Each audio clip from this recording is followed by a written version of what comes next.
The cedar tree, known for their fragrant, durable wood that's often used to construct various items like furniture, decks, and fencing, cedar trees are prized for many reasons and make a great addition to the landscape. In this particular case, we had to slowly lay down large branches to cushion the fall of the rest in order to protect wooden structures. Once all branches were out of the way, the body of the mighty cedar tree was quickly dismantled.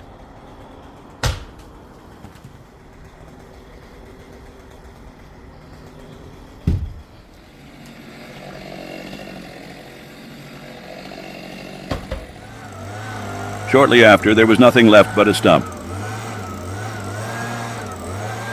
Fear not. The flowers survived the hardships that fell upon them, thanks to the barricade of branches we built.